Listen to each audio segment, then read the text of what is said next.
Halo Sobat Kompolnas, kembali bersama kami di podcast Kompolnas Channel bersama saya Flamanda Tampomuri dan Dona. ya. Dan pada saat ini Kompolnas kedatangan tamu yang istimewa, seorang ibu yang mungkin nanti akan bercerita tentang kisahnya. Kita sambut ada Ibu Angel. Makasih. Sehat-sehat ya, Bu. Dona. Itu alhamdulillah, makasih. Ya, nah Bu, tadi kan sudah baru saja kita melaksanakan audiensi dengan Kompolnas dan pihak-pihak lainnya. Nah, Sobat Kompolnas, sebagai informasi bahwa Ibu Angel ini adalah sosok seorang ibu yang pada saat ini sedang kesulitan bertemu ataupun mencari anaknya. Mungkin kita dengar sedikit kisah dari Ibu Angel. Silakan Bu. Oke, baik. Ya, jadi saya ke Kompolnas karena rasanya agak udah mentok di mana-mana gitu. Anak saya hilang sudah 3 tahun 7 bulan. 3 tahun 7 bulan. Umur Betul. berapa Bu? Usia anak? Waktu hilang itu umur 6 tahun. Nah, jadi sekarang sudah 9,5 ya, 9,5 tahun gitu, dan nggak ada jejaknya sama sekali gitu. Jadi itu hilangnya gimana Bu? Jadi dia itu 30 Januari 2020. Anak saya namanya IJ, Enrico Johannes itu. Lagi dalam perjalanan ke sekolah dalam mobil antar jemput. Jadi cuma IJ sama supir gitu di mobil antar jemput. Kemudian mereka tuh di atas jembatan Casablanca. Nah, terus supir, menurut pengakuan supir, mereka dihentikan oleh oknum. Jadi seperti polisi bermotor besar gitu. Menurut pengakuan supir dihentikan itu dan diminta STNK, surat kelengkapan dokumen dan sebagainya. Saat dia sedang sibuk dengan oknum ini, ada mobil lain datang, berhenti di depan mereka, terus ada orang turun langsung ngambil anak saya gitu. Kejadiannya di mana Bu? Di atas jembatan Casablanca. Itu kurang dari jam 6 pagi ya gitu kan, waktu mau ke sekolah itu. Nah itu, dan sejak itu benar-benar hilang, tidak ada kabar berita, tidak ada apa sama sekali, tidak ketemu dimanapun gitu. Berarti terakhir ketemu sebelum anak ke sekolah itu ya? Ya. Cukup lama Bu. Tidak Iya. ada komunikasi atau pegang handphone atau apapun. Sama sekali tidak, tidak Selama ada. ini dari Bu Angel sendiri sudah berupaya apa saja untuk mencari atau bertemu dengan anak? Iya, saya tentunya waktu supir itu memberitahu saya tuh jam 2 siang. Saya langsung lapor ke polisi, ke PMJ waktu itu, Polda Metro Jaya. Kemudian karena supir bilang yang mengambil itu ngaku bapaknya, jadi itu mantan suami saya langsung ke kedutaan Filipina karena dia warga negara asing, dia WNA Filipina. Nah kemudian tentunya saya langsung hubungin semua keluarganya gitu kan, semua nomornya dia juga gitu, tapi nggak ada yang menjawab. Nah kemudian saya juga lapor 2 minggu kemudian, jadi 14 Februari itu saya juga lapor ke Jatan Ras lagi. Jadi 2 laporan di Polda Metro Jaya, kemudian ke Kedutaan Besar Filipina, kemudian saya juga lapor ke KPAI. Nah, KPAI dan KPPA gitu kan, Sapa 129, ke Komnas Anak juga waktu itu, Komnas Perempuan, LBH Apik. Kemudian saya juga lapor ke LPAI, Kak Seto gitu. Jadi Pak Aris Mardika Sirait dan Kak Seto dua-duanya. Nah, kemudian saya juga lapor ke Kemkumham, ke Kemlu, PWNI, BHI, karena kan curiganya di luar negeri gitu kan, ke Kemdagri gitu kan, Hubinter gitu. Jadi dengan Hubinter juga sudah. Ya itu makanya saya bilang akhirnya saya udah nggak tahu mau kemana lagi gitu. Saya pikir ya akhirnya dengan Kompolnas itu mungkin ada jalan gitu, bisa menyatukan berbagai pihak gitu. Izin Bu, tadi kan katanya dijemput oleh mantan suami. Itu apakah sudah ada semacam hak asuh itu di siapa sebenarnya? Hak asuh itu di saya. Dan akhirnya diculik sama mantan suami. Betul.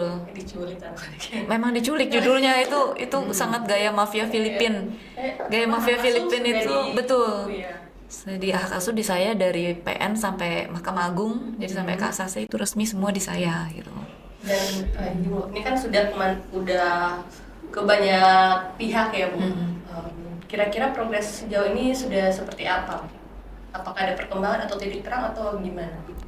Saya dibantu sekali oleh polisi gitu kan, mereka menyelidiki dan sebagainya gitu. Walaupun memang tidak terlihat di imigrasi, dan itu yang kita bingung sekali karena benar-benar tidak ada jejaknya sama sekali, itu hilang benar-benar. Jadi di imigrasi itu nggak tercatat keluar Indonesia.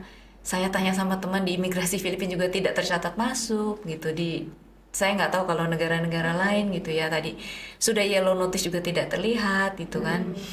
Nah, jadi dibantu polisi itu sudah dicek imigrasi, sudah keluar yellow notice untuk anak saya gitu kan.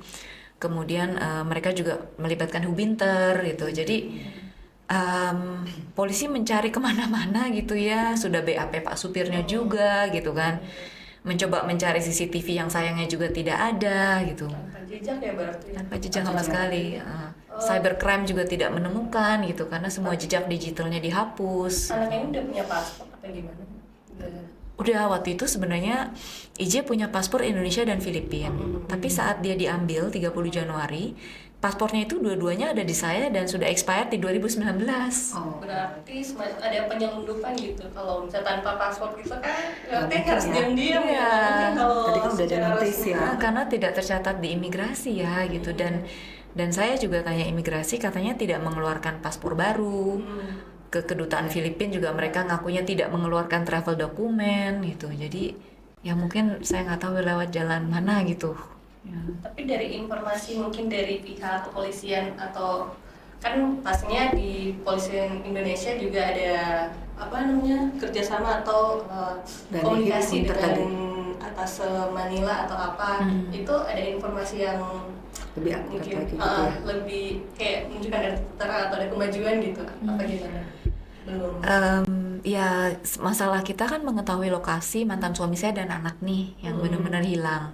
Jadi sudah dibantu oleh atas kita yang di Manila dan di Toronto juga untuk mencek rumah keluarga yang saya tahu alamatnya.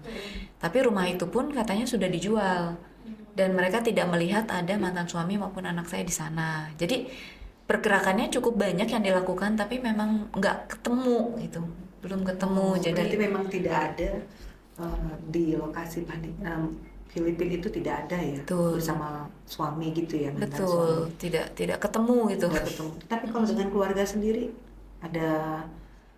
Jadi mereka tidak Keluarga dari tidak mau jawab sama sekali. Saya email, saya WhatsApp, saya Tidak ada respon. Facebook Messenger dan sebagainya tidak respon. Tidak respon. Yang respon cuma kakaknya mantan suami saya waktu itu yang di Toronto. Jadi waktu itu kan pas mau COVID, dia bilang mereka ada di Kanada katanya. Saya datang aja ke sana. Saya nggak bisa berangkat karena COVID kan. Nah tapi itu saya bilang saya minta bukti dong, foto IJ atau apa gitu. Dia tidak mau kasih.